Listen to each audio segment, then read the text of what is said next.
क्या आप ये सोचते हैं कि काश मेरा थोड़ा सा स्टैमिना और होता, थोड़ी सी ताकत और होती? अगर हां, तो आज के इस वीडियो में मैं आपको एक ऐसी रेमेडी के बारे में बताऊंगा जो कि आपके स्टैमिना और स्ट्रेंथ को बढ़ा सकती है, बिना किसी केमिकल के और बिना किसी साइड इफेक्ट्स के, वो भी सिर्फ 1 कप पीने से।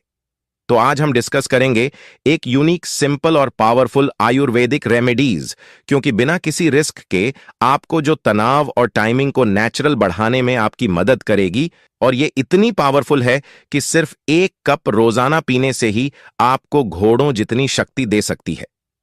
जी हां, ये कोई मजाक नहीं है, बल्कि सच में यह रेमेडी मर्दों के लिए बहुत ही ज्यादा फायदेमंद है। बिना किसी देरी के इस वीडियो को शुरू करते हैं और जानते हैं इस रेमेडी के बारे में पूरी डिटेल के साथ।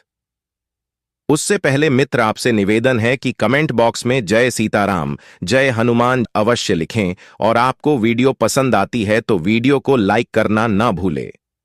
दोस्तों, आयुर्वेद कहता है कि आपकी यौन शक्ति सिर्फ फिजिकल नहीं, बल्कि आपकी ओवरऑल हेल्थ का भी एक इंडिकेटर है। अगर आपका यौन स्वास्थ्य ठीक है, तो यह दर्शाता है कि आपकी बॉडी और माइंड सही से काम कर रहे हैं। दरअसल हमारी बॉडी में सब कुछ आपस में जुड़ा हुआ होता है और इन सभी इंटरकनेक्टेड सिस्टम्स को कंट्रोल करता है। आपके अंदर का भोजन बेसिकली वह वाइटल एनर्जी है जो कि इम्यूनिटी, स्टैमिना और एंड फ्यूरियस सब कुछ बनाए रखती है। और ओजस डिपेंड करता है हमारे तीनों दोषों के ऊपर।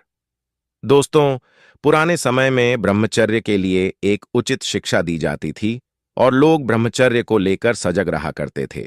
और हर व्यक्ति ब्रह्मचर्य के नियमों के बारे में जानता था और यह भी जानता था कि ब्रह्मचर्य के समय किन सजगता को ध्यान में रखना होता है।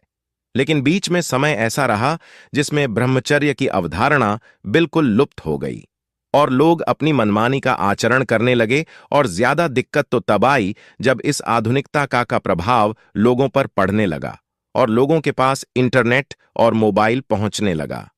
और इसका परिणाम यह हुआ कि लोग ब्रह्मचर्य का पालन करने का नियम छोड़ दिया, मतलब तक भूल गए, क्योंकि यह आधुनिकता लोगों को वैसी चीजें उपलब्ध करवाने लगी जो लोगों के ब्रह्मचर्य को तोड़ने लगी।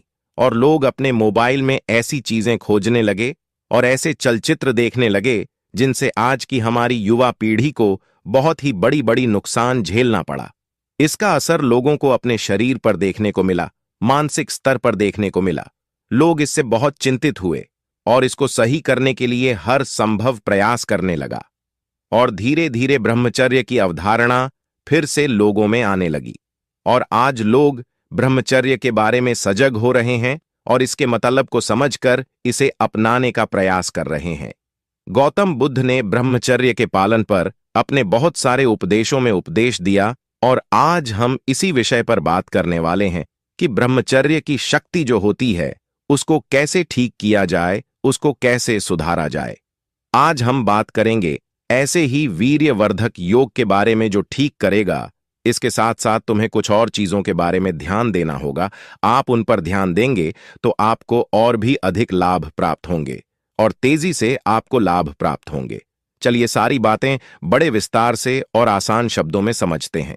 एक बार एक बौद्ध भिक्षु अपने कुछ शिष्यों के साथ एक आश्रम में रहा करते थे। वह गुरु अपने सभी शिष्यों को रोजाना उपदेश दिया करते थे और जीवन में सही राह पर चलने का मार्गदर्शन दिया करते थे। एक बार एक नौजवान लड़का उन गुरु के पास आता है और आकर उन गुरु से कहता है कि हे गुरुवर, मैं अपने शरीर का नाश अपने ही हाथों कर चुका हूं। मुझे कमजोरी और थकावट हमेशा बनी रहती है, क्योंकि मैं जब 16 साल का था तभी से मुझे गलत कार्यों की आदत लग गई। तभी से मैंने अपने शरीर की शक्ति को पानी की तरह बहाना शुरू कर दिया। मुझे कुछ समय तो आनंद की अनुभूति हुई, लेकिन कुछ समय बाद ही मुझे समझ आ चुका था कि मैं अपने जीवन को बर्बाद कर रहा हूं। इसीलिए गुरुवार, मुझे कोई ऐसा उपाय बताइए जिससे मैं अपनी ऊर्जा, अपने शरीर की शक्ति जो नष्ट हो चुकी है, उसकी भरपाई कर पाऊं, ताकि मेरा शरीर पहले की तरह ऊर्जावान हो जाए। इसके बाद वह गुरुजी उस नौजवान लड़के से कहते हैं कि बेटा, इसका समाधान मैं तुम्हें विस्तार से बताता हूं। तुम इसे बड़े ही ध्यान से सुनो। देखिए, अगर आपको किसी भी पात्र में किसी भी तरल वस्तु को लक्षित करना होता है तो यह अनिवार्य हो जाता है कि आप यह अच्छे से समझ लें कि उस पात्र में किसी भी तरह का कोई छेद नहीं होना चाहिए। अगर उस पात्र में कोई भी छेद होगा तो आप उसमें कुछ भी तरल पदार्थ डालेंगे तो वह नीचे से निकलता रहेगा। बौद्ध भिक्षु उस नौजवान लड़के से कहते हैं कि मैं तुम्हें तुम्हारी इस समस्या का समाधान तो बता दूंगा, लेकिन तुम्हें एक चीज का ध्यान रखना होगा, तुम्हें संयम रखना होगा। यानी कि तुम्हें यह अपनी गलत क्रिया को रोकना ही होगा। मैं जानता हूं बेटा कि मन को रोकना सरल काम नहीं है, क्योंकि मन व्यक्ति को बड़ा ही भटकाता रहता है। और बेटा, जैसा तुम्हारा आज से पहले का जीवन रहा है, आज से पहले की तुम्हारी जीवन की यादें रही हैं, उस हिसाब से तुम्हारे मन को रोकना इतना आसान नहीं होगा। तुम्हारे मन में वही विचार आएंगे और फिर तुम्हारा मन फिर से वही क्रिया करना चाहेगा। लेकिन अगर आप एक संकल्प लेते हैं कि आज से मैं यह सब गलत क्रियाएं छोड़ दूंगा, नहीं करूंगा, तो आप धीरे धीरे अपने मन पर काबू कर पाएंगे। और कुछ दिनों के संकल्प के बाद एक समय ऐसा आएगा जब आप अपने मन पर विजय हासिल कर लेंगे। लेकिन अगर आप क्रियाओं को नहीं रोकेंगे और निरंतर अपनी क्रियाओं में लीन रहेंगे तो आपको वह समय कभी नहीं मिलेगा जब आप अपने मन पर काबू कर पाएं। आप निरंतर क्रियाएं करते रहेंगे और परेशान होते रहेंगे और आपको लगेगा कि मेरा कुछ भी नहीं हो सकता है और आप अपने विचारों की तरफ ध्यान नहीं दे पाएंगे। लेकिन दूसरी ओर जब आप अपनी क्रियाओं को रोक लेते हैं तो तुम अपने विचारों को सोचने की तरफ आगे बढ़ गए और तुम फिर यह सोचोगे कि मैं अपने विचार को देखता हूं और फिर तुम देखोगे कि मैं इसे कैसे सुधार सकता हूं। इसीलिए बेटा, सबसे पहली बात तो यही है कि जब तक तुम अपनी क्रियाओं को नहीं रुकोगे तब तक कुछ भी संभव नहीं है। इसीलिए सबसे पहले अपनी क्रियाओं को रोके। इसके बाद बौद्ध भिक्षु आगे कहते हैं कि बेटा, आइए, सबसे पहले मैं तुम्हें कुछ नियम बताता हूं जिनको तुम्हें अपने जीवन में अपनाना होगा। तभी तुम इन समस्याओं से बाहर निकलोगे। जो नियम मैं तुम्हें बता रहा हूं, उन नियमों से हम आज से पहले भी हजारों लोगों की जिंदगी बदल चुके हैं। इसीलिए इन नियमों को ध्यान से समझें और इनका पालन करें भक्तों। सबसे पहले तुम इस चीज को समझो कि जैसे एक पौधा अपने शुरुआत के दिनों में होता है तो उसे अधिक देखरेख की आवश्यकता पड़ती है, पानी और खाद की आवश्यकता होती है। लेकिन जब वही पौधा एक पेड़ बन जाता है, उसे ज्यादा देखरेख की आवश्यकता नहीं पड़ती है। और ठीक इसी प्रकार का हमारा शरीर होता है। जब कोई व्यक्ति 16 से 20 साल की उम्र का होता है तो उसे अधिक देखरेख की आवश्यकता पड़ती है, क्योंकि उस समय व्यक्ति का शरीर विकसित हो रहा होता है। लेकिन व्यक्ति इसी समय में अपने शरीर का नाश कर लेता है। आपको इन समस्याओं से बाहर आना है तो आपको ब्रह्मचर्य के 5 नियमों का पालन करना होगा। इन नियमों को समझने के बाद मैं तुम्हें बताऊंगा कि कैसे तुम अपने वीर्य के नुकसान को ठीक कर पाएंगे। आगे बौद्ध भिक्षु पहला नियम बताते हुए कहते हैं कि अपने ऊपर सूक्ष्म दृष्टि रखनी होगी। भक्तों, जो इंसान लापरवाह है वह ब्रह्मचर्य का पालन नहीं कर सकता।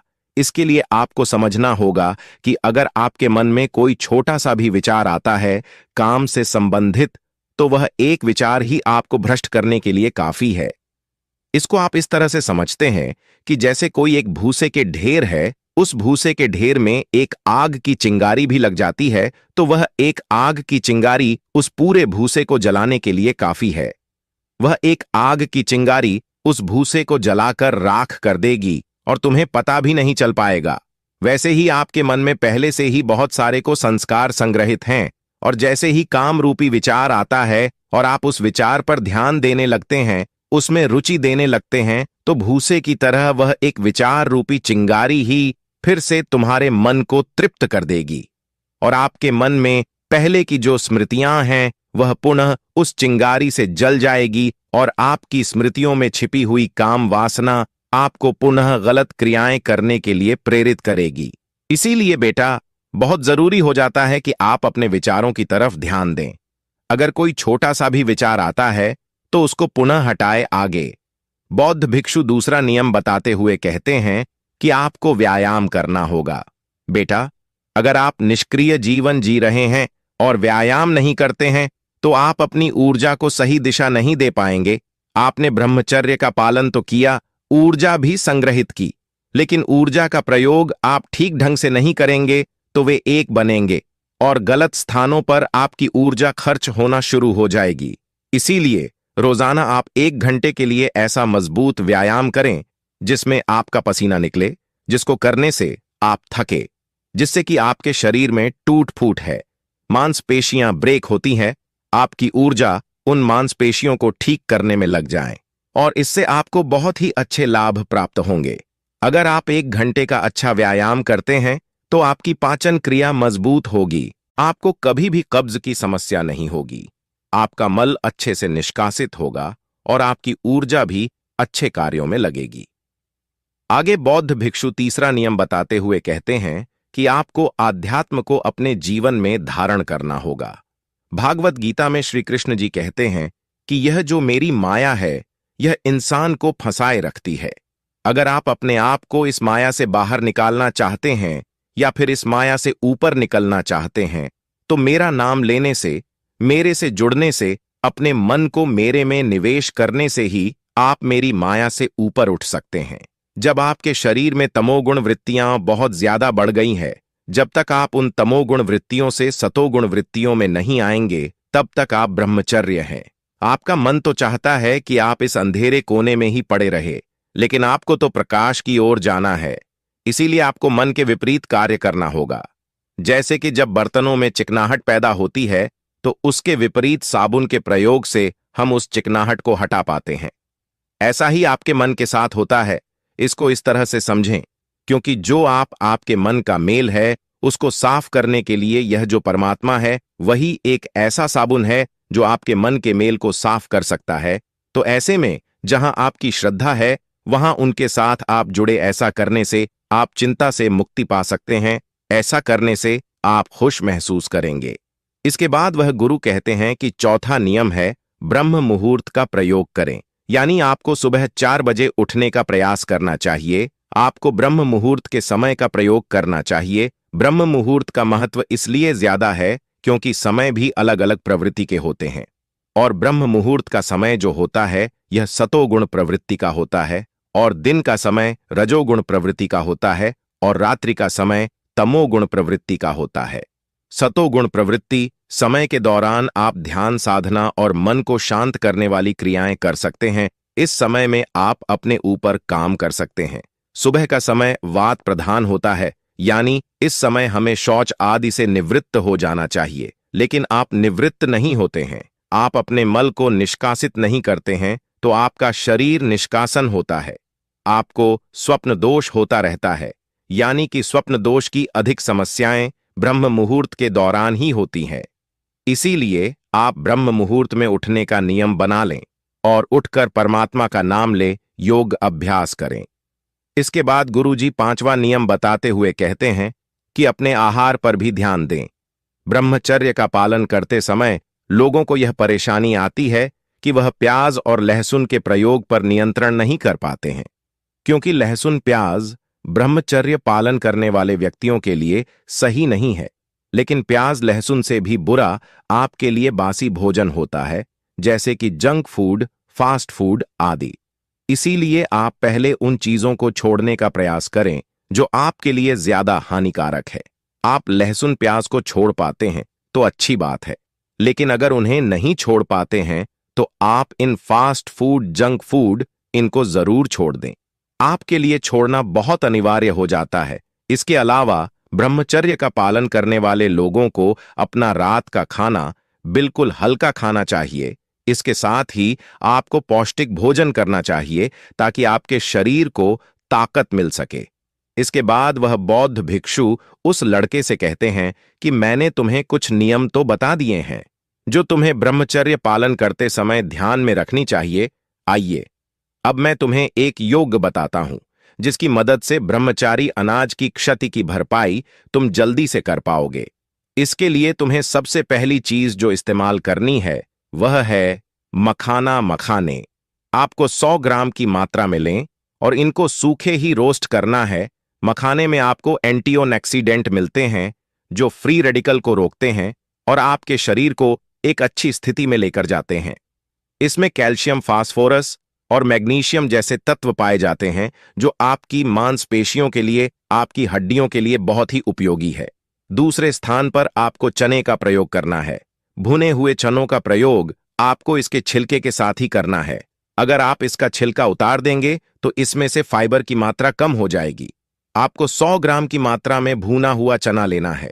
100 ग्राम चना में आपको 7 ग्राम फाइबर मिलेगा और भी ऐसे अनेक तत्व मिलेंगे जो आपके लिए बहुत उपयोगी है, जो आपके शरीर को पोस्ट बनाने बल को बढ़ाने के लिए बहुत ही बढ़िया है।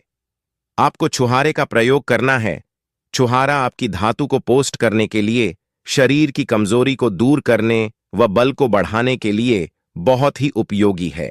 आपको 10 छुहारे लेनी है और उसकी गुठली को निकाल लेना है और उनको छोटे छोटे टुकड़ों में काट लेना है। चौथे स्थान पर आपको सूट का इस्तेमाल करना है।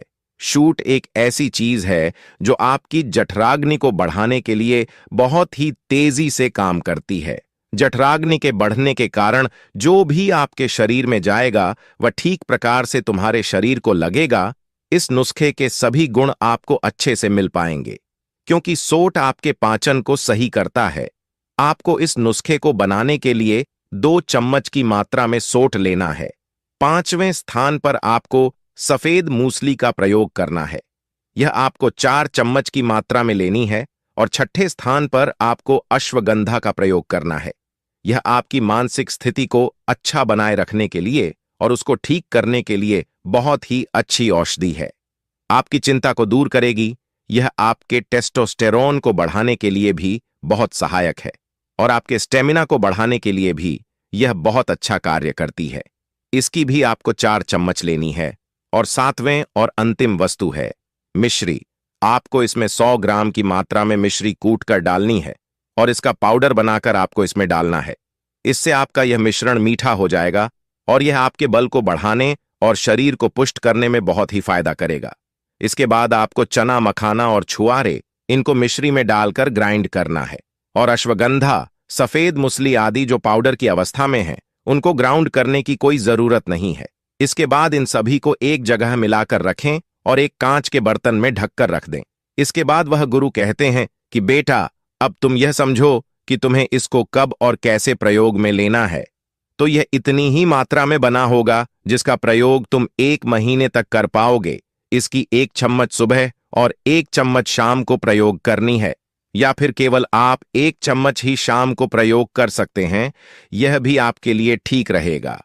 सोने से 1-1.5 घंटे पहले 1 गिलास गर्म दूध के साथ आप इसको ले सकते हैं। और अगर सुबह आप इसका प्रयोग करते हैं तो 1 चम्मच पाउडर मुंह में फाकी लेकर ऊपर से 2-3 गुट दूध पी सकते हैं। इसके बाद वह गुरु उस लड़के से कहते हैं कि बेटा, यह आपका एक योग है। इससे आपको बहुत ही तेजी से और अच्छे वाले लाभ मिलेंगे। लेकिन बेटा, इस योग के साथ जो मैंने तुम्हें नियम बताए उनका भी तुम्हें विशेष रूप से ध्यान रखना होगा। तो भक्तों, उम्मीद करता हूं आपको इस प्राचीन आयुर्वेदिक कहानी से जरूर बहुत कुछ सीखने को मिला होगा। यह आयुर्वेदिक कहानी आपको कैसी लगी? हमें कमेंट बॉक्स में कमेंट करके जरूर बताएं और इस वीडियो को लाइक भी जरूर करें और साथ ही इस वीडियो को अपने दोस्तों के साथ जरूर शेयर करें ताकि उन्हें भी इस आयुर्वेदिक कहानी से कुछ सीखने को मिल सके। और कमेंट बॉक्स में सच्चे दिल से जय जय हनुमान अवश्य लिखें। धन्यवाद।